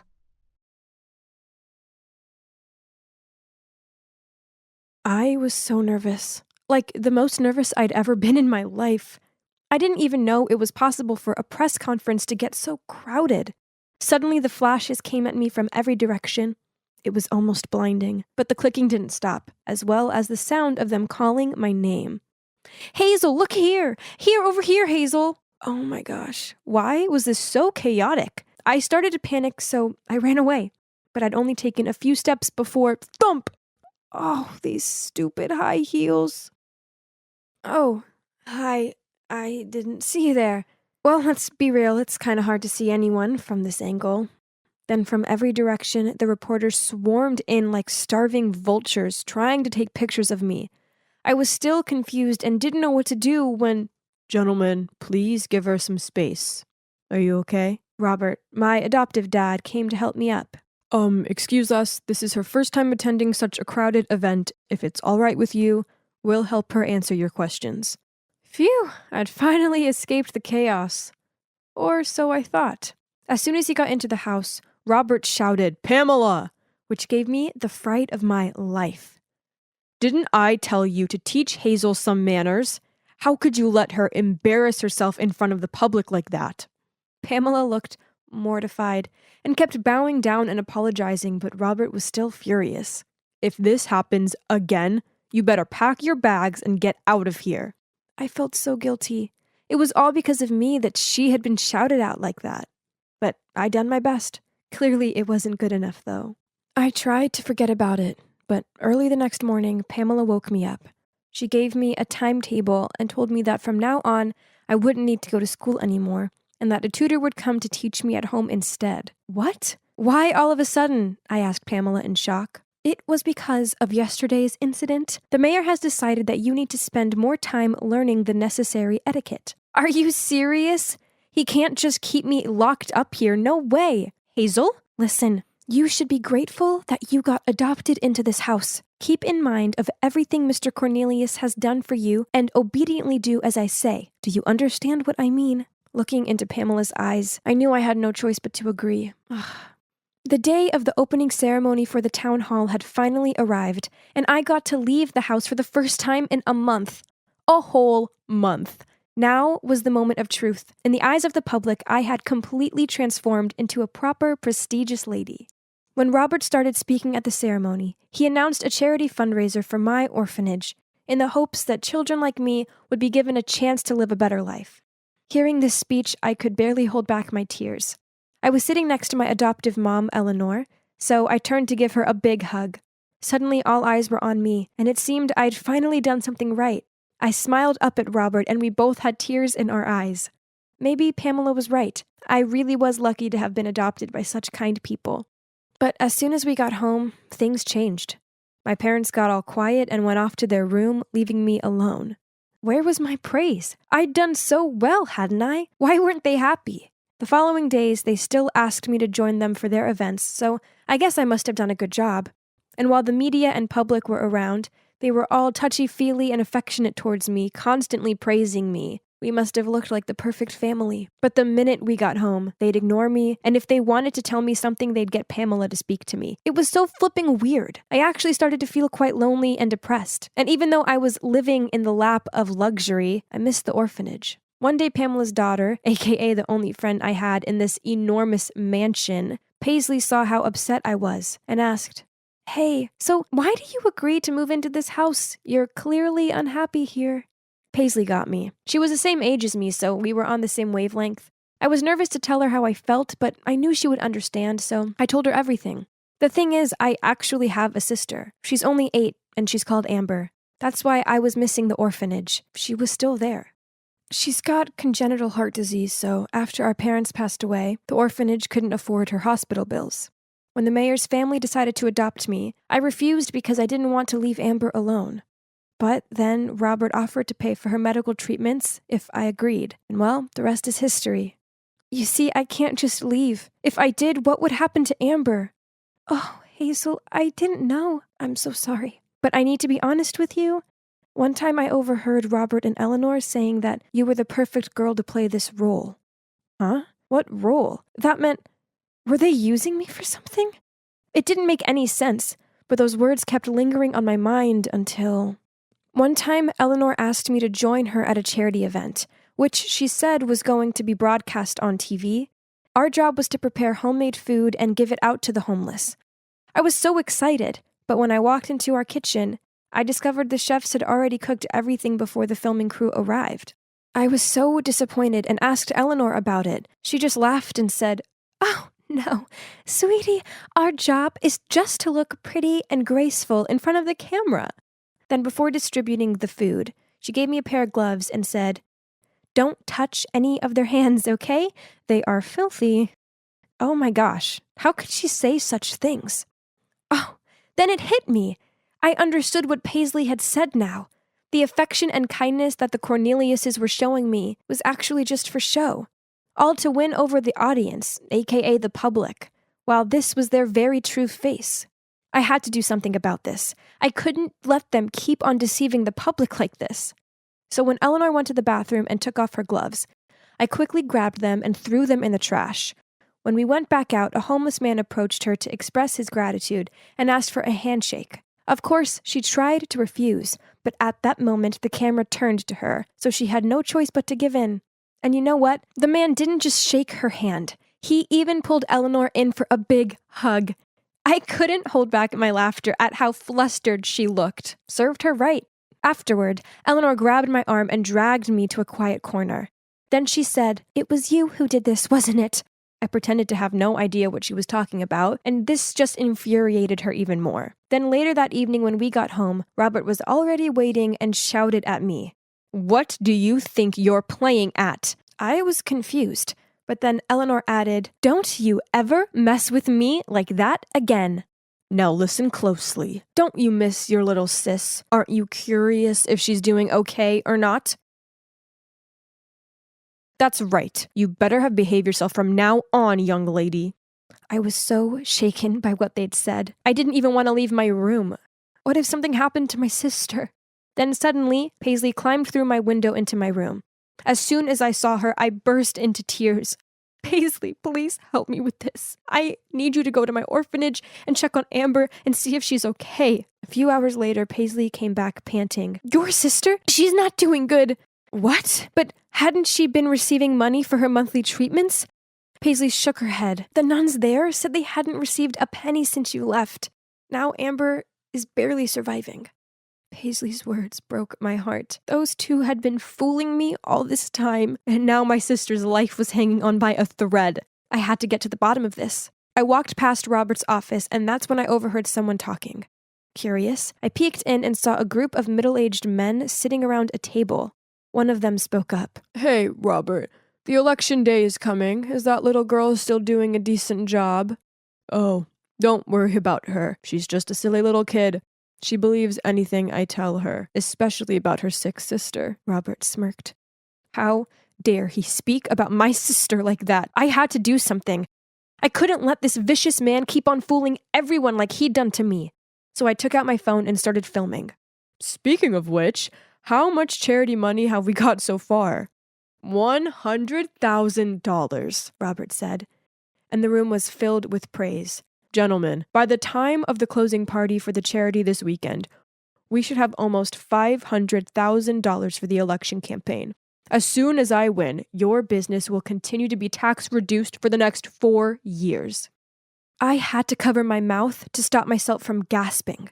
So this whole time, he'd been exploiting me and the orphanage for his corruption? Gosh, I was such an idiot to fall right into his trap. Suddenly my phone buzzed. "Who's there?" Robert shouted and rushed to the door. Oh no! Panicked, I ran, but not far enough before I tripped and the phone flew out of my hand. Robert and his men caught up with me, picked up my phone, and deleted all my evidence. They even took the phone away from me. He turned to me and said, "I've already warned you, have I not?" "You're a liar!" I yelled. "You haven't paid a penny to my sister," Robert growled. "Who told you that?" But all he had for an answer was my silence and fuming look. Furious, he dragged me back to my room. "Maid, bring me the keys to her room." And then he locked me up inside until the day of the closing party of the charity rolled around, where they'd be announcing the amount of money they'd collected. That day, all the staff were out of the mansion. Suddenly, I heard the door being unlocked. Panicked, I hid behind a closet. "Hazel, where are you?" Oh, it was just Paisley. She found a way to sneak me out of the mansion and told me to run straight back to the orphanage. But no, first I had to expose that sly old fox Robert. Luckily, when I got to the event, Robert was giving his speech. I immediately ran up to the stage, snatched the mic, and told everyone about his evil plan. But I was no match for him. Before I could finish, security was dragging me off the stage, and Robert had already taken control of the situation. "Ladies and gentlemen, I'm so sorry for my daughter's behavior. The reason why we decided to adopt her was that she's mentally ill. Since she came to our home, she has become better, but as you can see, there's been a bit of a relapse." What a snake! This jerk would stop at nothing to get what he wanted. Just then, the big screen on stage suddenly showed the video I'd taken, revealing all the schemes of Robert and his accomplices. Now he was well and truly exposed. I watched as he stammered. No, this can't be happening." Right at that moment, the police rushed in to arrest Robert and his accomplices in the stands. You might be wondering how we pulled that off. Well, as I was running through the hallway, I managed to send the video to Paisley. As soon as she received it, she came to find me and saw everything that had happened. So she secretly ran to her mom for help. Pamela then made a plan. While Paisley freed me from the mansion, Pamela set to work on projecting the video on the big screen. Genius, right? A month later, Robert and his accomplices were arrested for embezzlement. And, of course, he got locked up for a long, long time. Both him and Eleanor received such massive backlash from the public, to the point that she had to stay hidden away too. The charity money, luckily, was brought back to the orphanage, and part of it was used to take care of my sister Amber. She's doing much better now. Oh, and Paisley and I are still best of friends. Pamela has found a way better job. And as for me, I went back to stay at the orphanage until I'm old enough to move out. I'm better off being on my own with my sister than being adopted by some mess. Admit it. Come on. You took my necklace, didn't you? Mindy looked at us and shook her head. She was sweating. Well, there are only 3 of us in this house, and if Andy didn't take it, then obviously it was you. Seriously, Cass, you got to believe me, I didn't take it. But clearly she was lying, because when I rummaged through her bag, Cass's necklace was right there. Cass told her to get out of her house, and Mindy burst into tears. Poor Mindy. I really wanted to stop Cass, but she seriously hates people touching her stuff, so I just kept quiet. You see, Cass and I are pretty much joined at the hip. We've always lived in the same neighborhood, so we grew up together and shared everything. Well, almost everything. Except one little secret that would probably ruin our friendship forever if she found out about it. Auntie, what are you doing? I started to stammer. This is so cute. Honestly, I'm so upset about Mindy. I can't believe she'd do something like that. I smiled, not knowing what to say. I mean, it was me who'd exposed her. Suddenly, I felt so guilty. Right at that moment, we got to the checkout. Cass took everything out of the cart to give to the cashier. Hang on, she exclaimed. What is this? This item has the barcode ripped off. The cashier made a fuss for a while and even called the manager. Cass and I stood there for ages trying to figure out what was going on. Cass even started crying, thinking she'd be accused of shoplifting. After about 30 minutes, the store manager came and told us we could leave. They kept the items that had no barcodes and sent us on our way. Phew, that was close. What? What do you mean? Oh, nothing. I'm just relieved that we didn't get into any trouble. Just so you know, though, that wasn't the first time we got ourselves into an awkward situation while out shopping. Sometimes it was the torn barcodes, sometimes the tags were missing, then the security alarm would always go off at the door. And all of these situations weren't just coincidences. Okay, I gotta be honest here. The thing is, I have a habit of pilfering. Not because I can't afford stuff. I mean, my dad's the owner of a bank, so money isn't the issue. My dad basically buys me the latest phone every month. And you should see my wardrobe. I have all the designer bags. I steal because it gives me the kind of thrill that my boring daily life just can't give me. My dad just hands me money every day and never stops to think that maybe I'd like a hug or a how are you ever since my mom left when I was just a baby. He's been using money as a way to keep the peace. So one day when I was in elementary school, I stole a hairpin from the girl who sat next to me. It felt so good, like my own little secret. I loved the drama that came with it, and the fact that no one ever suspected me because I was such a rich little girl. After the hairpin, I got addicted to stealing little things and couldn't stop. It felt like the only thing I could control in my life, and so I kept on doing it. And here I am now, still getting a buzz from it every single time. And yep, you've guessed it. The one who took the necklace at Cass's sleepover was none other than me, of course. But at that time, because I was so scared, I slipped the necklace into Mindy's bag and pretended to find it there.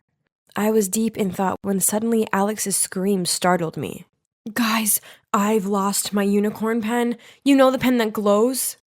The whole class was suddenly in uproar. Some friends were trying to look for it. Meanwhile, Alex was walking straight towards me. Andrea must have taken it. This morning when I took out the pen, me and her were the only ones in here. I looked up at Alex, my heart pounding in my chest. This is it. I'm so done this time. Then I suddenly looked over at Scott Parker, the cute boy who just transferred to our class. Oh no, I couldn't give him a bad impression of me. I had to quickly think of a way out of this. You waited until I went to the bathroom to take it, didn't you? Alex, I'd never do such a thing. Besides, I have loads of nice pens. In fact, you can have one if you'd like. I pulled out a beautiful pink rhinestone pen from my pencil case and handed it to Alex. While Alex stared in awe at my pen, I suggested everyone go check their lockers to see if her pen was there.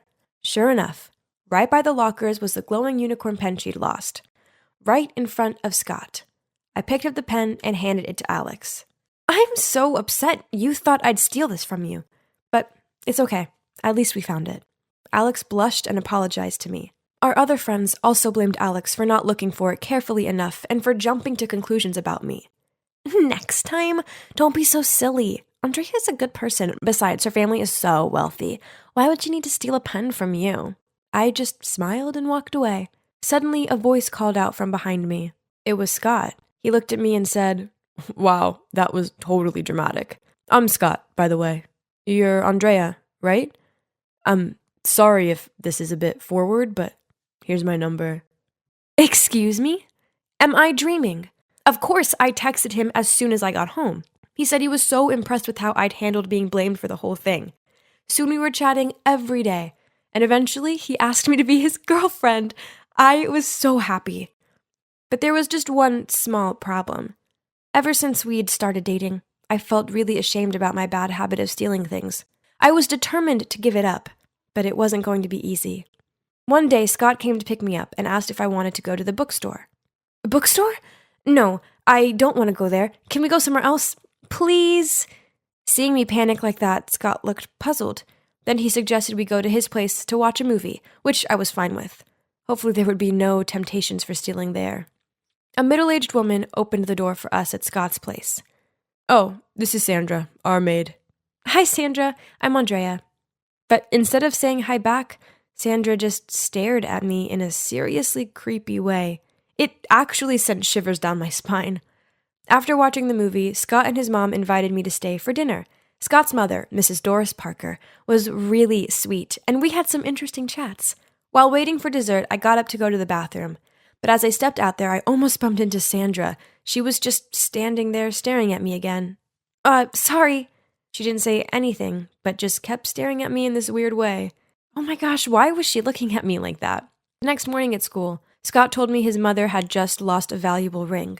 She had a jewelry tray next to the bathroom sink, and after washing her hands, she'd forgotten to put her ring on. After dinner, the ring was no longer there. I comforted Scott, then made an excuse to go to the ladies' room. I needed to seriously think about this. Honestly, I'd tried my best to not get the urge to steal at Scott's place.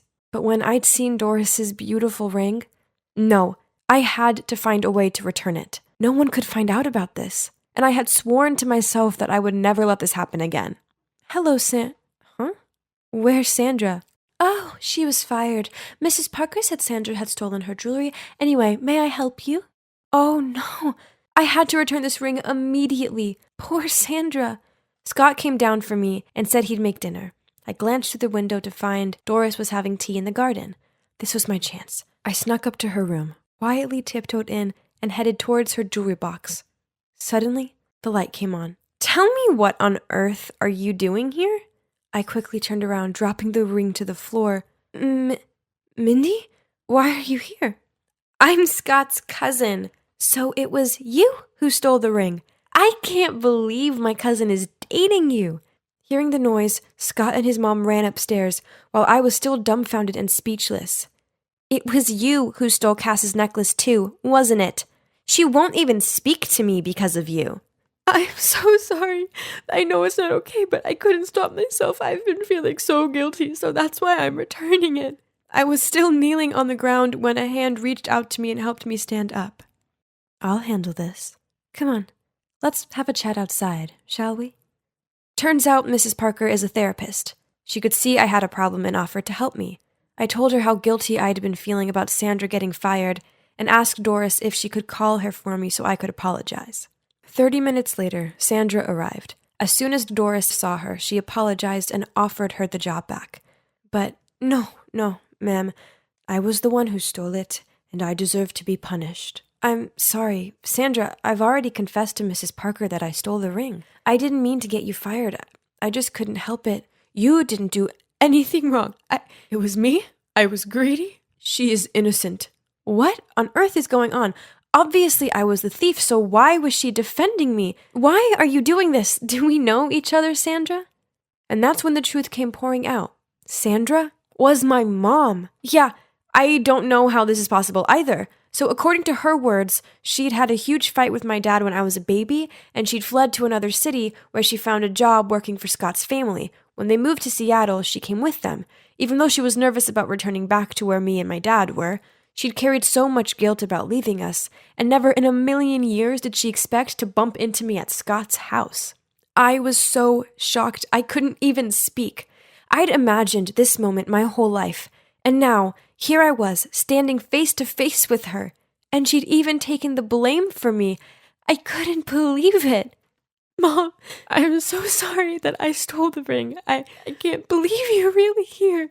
Sweetie, you don't need to apologize. I'm the one who will be apologizing for the rest of my life. Abandoning my daughter like that. What kind of mom am I? How will you ever forgive me? We stood there, hugging for what felt like forever, and I knew in that moment that I'd never steal again. Doris diagnosed me as having kleptomania due to a lack of love from my mom. But now that my mom was back, I had no reason to seek out those thrills from stealing. I had everything I needed right here. There were a few moments where I almost stole again, but Doris told me to call my mom as soon as I felt the urge, and when my mom picked up the phone and I heard her voice, the urge faded, and I felt so much better. Scott and Cass and Mindy forgave me after Doris sat them all down and explained more about my addiction and where it stemmed from. Now, Scott and I are still together, and I see my mom every day at Scott's place. My dad hasn't forgiven my mom for leaving yet, but baby steps. Finally, I feel like everything is complete, and my pilfering is a thing of the past. Hi, I'm Kate, and I'm doing something totally thrilling. I'm running away. Just picturing my parents' worried faces makes me smile. Why, you ask? They deserve it for trying to send me, their beloved only daughter, to some disgusting girls' boarding school. Yuck! No parties, the grossest uniform, bossy supervisors, and no hot-muscled guys. Ugh! That place is for nerds, not me. An it girl and the founder of Clique Chic, our school's exclusive group for the hottest, most sought-after girls. To be a part of the club, you must be really fashionable, you know? I'm talking about a wardrobe full of the latest designer must-haves, manicured nails, and the glossiest hair. Only girls as dazzling as us can make the school hallway our catwalk stage. As one of us, your life will be filled with endless parties and super cute jocks fighting for your attention. Studying and homework? That's not our thing. Those loser nerds who are chasing after us will take care of it. Hey, do you know those people? I looked outside and saw a group of bodyguards who were yelling and trying to force my cab to stop. Ugh, this was so uncalled for. $500 if you can get rid of them. The driver immediately sped up. Ordinary people will do anything for a little bit of money. He dropped me off at a service station, and I quickly snuck inside and hid in the restrooms. Ew, this place was gross. Gosh, those bodyguards were loitering about outside so no one could leave or enter without them seeing. How tragic. This was so stupid. All my parents needed to do was let me stay at home for the summer. But no, they sent those bodyguards after me to ruin my life. Suddenly, a cubicle door flung open and knocked into me. Ouch! Are you blind? What are those glasses even for? I'm sorry. The girl quickly apologized, then she bent down to pick her fallen stuff up. But when she looked up, I gasped in shock. Holy guacamole! What in the world? She looked exactly like me. I mean, at least her face did. Her style was disgusting and old-fashioned. Ew. But given my dire situation, I came up with an amazing idea. Okay, so this is weird. Do you want to make some money? And I mean a lot of money? She gave me this dumbfounded look. Ew, I hope I didn't get frown lines like she did when I screwed up my face.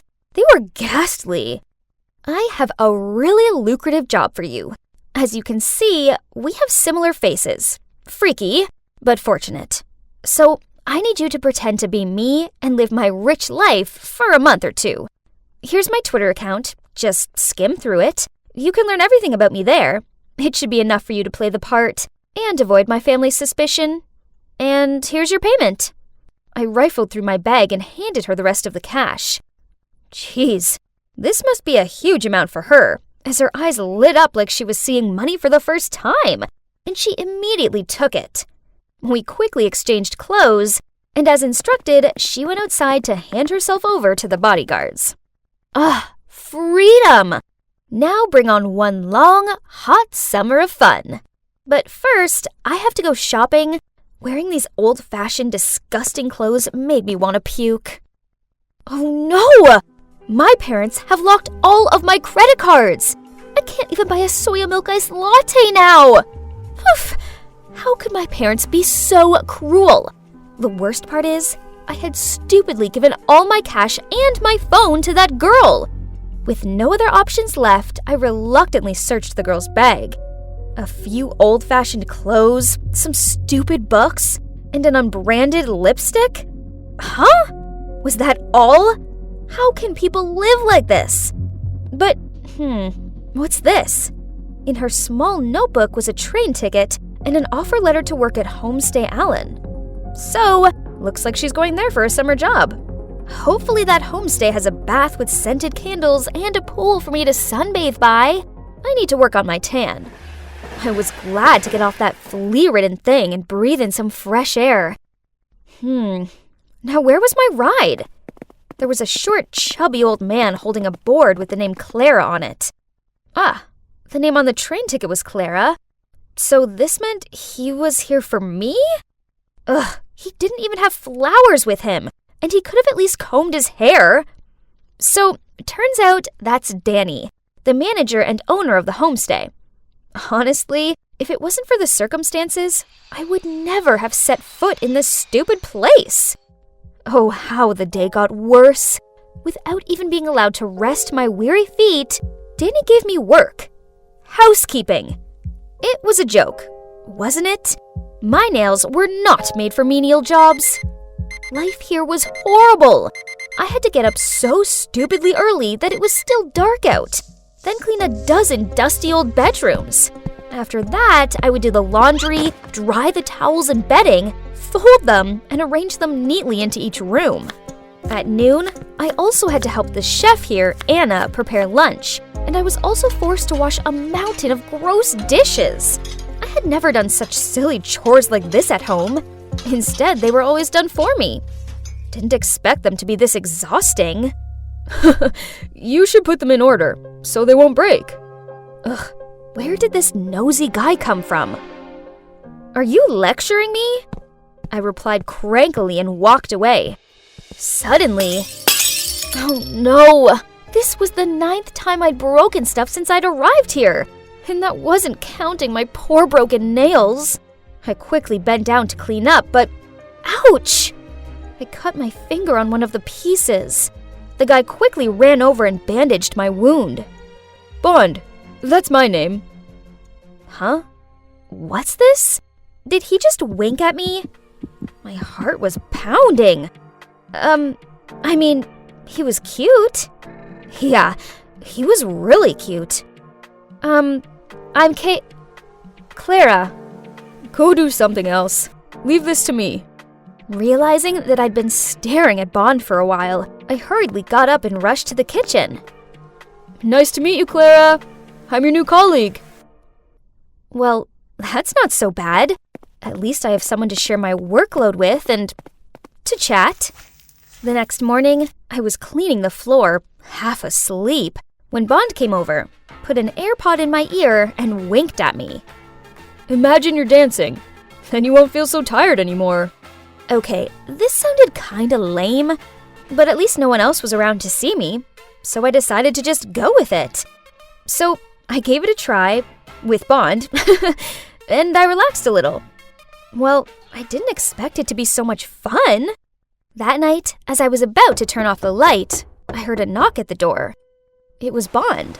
He wanted to show me a secret, so he took my hand and led me to the beach. Yes, we were holding hands, and his hand was really warm. He took me to a sandy beach and shone his flashlight at his feet. Something was moving under the fine white sand. Ew! What was that? I clung to his arm in fear. Aw, little turtles, I exclaimed as they slowly emerged from under the sand. Yes, they're cute, aren't they? Let's give them a hand. They have to get to the sea before dawn. I hesitated because I thought this was so stupid. When the sun rises, they'll be easily spotted and eaten by predators. Fine. Since Bond pleaded, I had no choice but to sacrifice my sleep to escort the baby turtles to the sea. Why would their mom just abandon her babies like that? Their mom protected them when they were eggs, and now it's time for them to start fending for themselves. I bet they don't mind.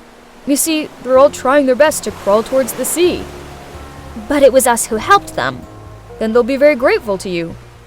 And so am I. Whoa, I'd never felt like this before. It felt like my heart was aching, but in a good way? Thinking about it, I suppose this was the first time I'd ever helped anyone before. Now I kinda understood why my parents did what they did.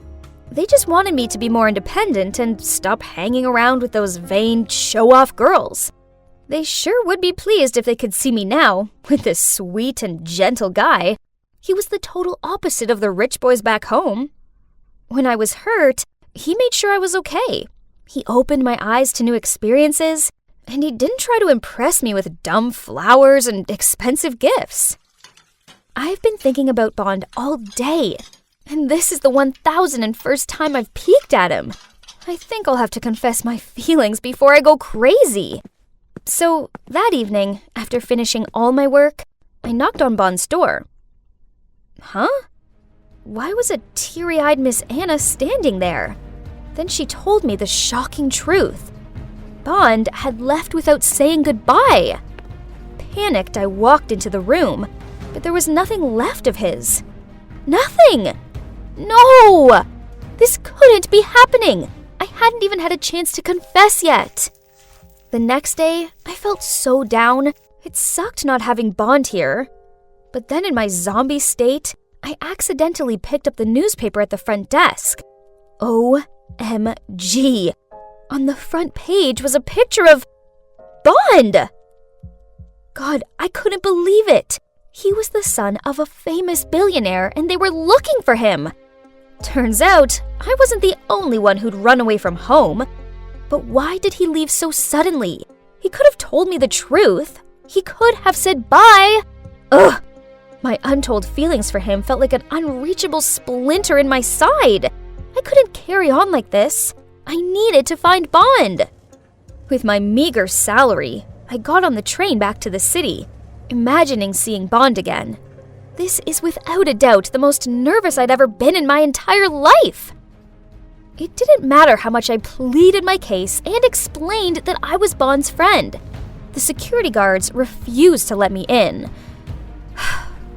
I was about to leave when suddenly I saw Bond from afar. He was with a girl. What in the world is this? I tried to strain my eyes to see. My God, isn't that me? No, it's the girl I hired to pretend to be me. What was she doing with Bond? And why did they look so close? Could it be?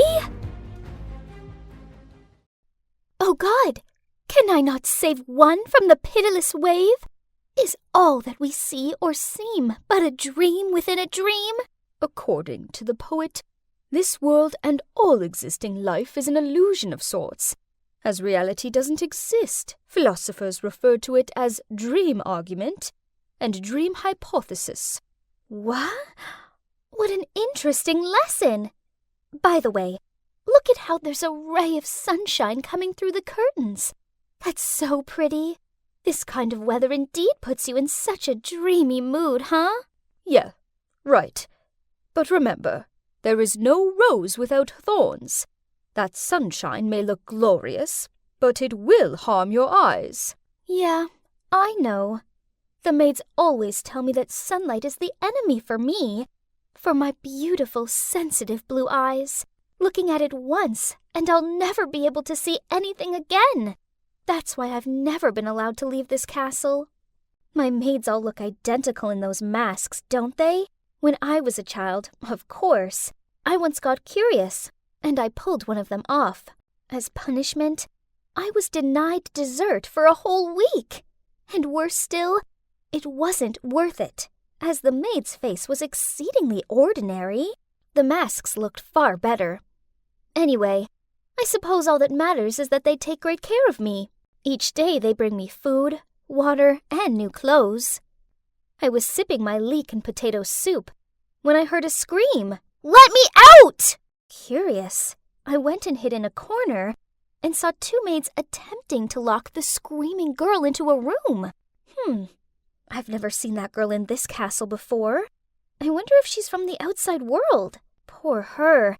It looks like she can't control herself. The world out there is scary. Perhaps it has sent her into madness. It's much safer here in the castle.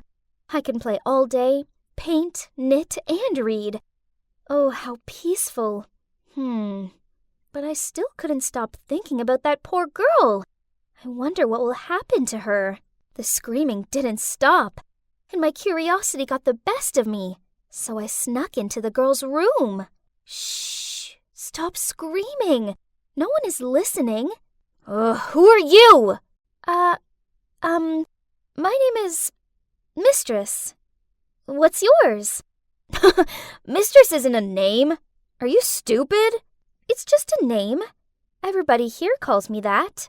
This girl was so stubborn. She seemed to be wary of everything. Poor little outside world girl. After much persistence, she told me that her name was Nora. I was about to ask her why she was here, when suddenly 2 maids appeared and dragged me away. Mistress, you should not interact with this wicked girl, and you mustn't be late for your embroidery class.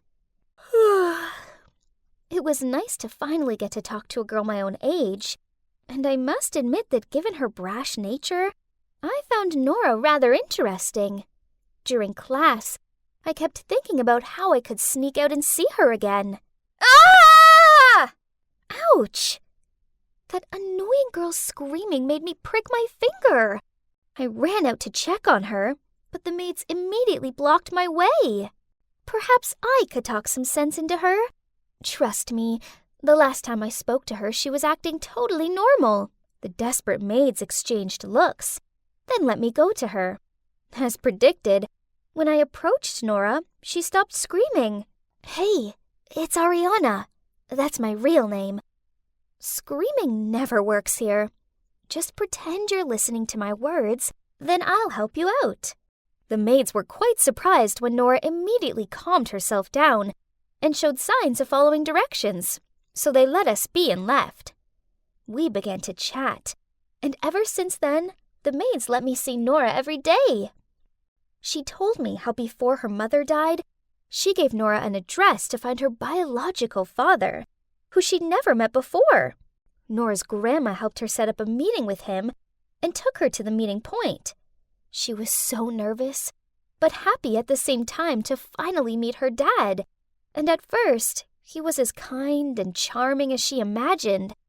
But then unexpectedly, right after they said goodbye to her grandma, he brought Nora here and let those masked people lock her up.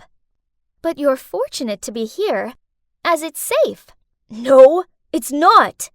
That's just what they want you to believe. Then Nora told me about the outside world, about her friends, school, and shopping malls. Every day, she even drew me paintings of the outside world, of beautiful memories with her family, her mom who passed away, and also her dad, even though she only met him once. Family? What is that? All I'd ever known were the faceless maids. The next day when I visited Nora as usual, she suddenly told me, "Sis, we need to get out of here." What do you mean? This is my home. No, it's not. It's a prison. Who on earth stays inside for 14 years, huh? It's because of my eyes. I'll go blind if I go out there. My maids only want the best for me. That's why they keep me here. Are you crazy? You've been tricked. Just think about it. Do you know who gave birth to you? And why did that person leave you with these people? Or are these people the ones who took you away from your mom? Don't you want to find out the truth? This was my home, wasn't it? But thinking about what Nora just said, as well as the outside world that she rambled about every day, I suppose it would be interesting to experience it for myself. I'd just have to try my best to protect my eyes. So, I snuck into the housekeeper's room and stole the front door key. As we approached the main hall leading to the door, we saw a masked woman standing by a man. In his arms was a young girl, deep asleep. Huh? That's my dad. What? Did he come to pick you up or something? Don't you see that they're all in the same boat? And she's the ringleader. I peered closer at them and spotted the masked woman's silver hair and luxurious dress. Isn't that my tester? She lives in the Grand Suite and visits me weekly to assess my learning and etiquette. Mom, how are you going to handle this case? Just leave her in the empty room at the end of the hallway. As for Nora, I think she'll settle in properly in a week or so. Then we can start her etiquette and culture lessons. Which Nora? Ah, I remember. Besides, you should restrict yourself a bit. Ariana, Nora, and now this child? Don't let the list of your illegitimate children be as long as your arm. Then you can just throw them away somewhere. Why bother raising them? They are my grandchildren, after all. They can't end up like those street rats. And who knows? They may become useful. But this has to be the last one. We can't risk Laura finding out about us. It would ruin our family's affluent name. Do you understand? I know. But fear not, as my wife is kind and foolish. She is completely clueless to these matters, thanks to your smart move. So, we were this heartless man's illegitimate children? And because of his deceit, he was forcing us to live in darkness? I don't want to be locked up and lied to any longer. We needed to escape. From then on, Nora kept her act up and behaved like an angel, which eventually led to us being allowed to study together.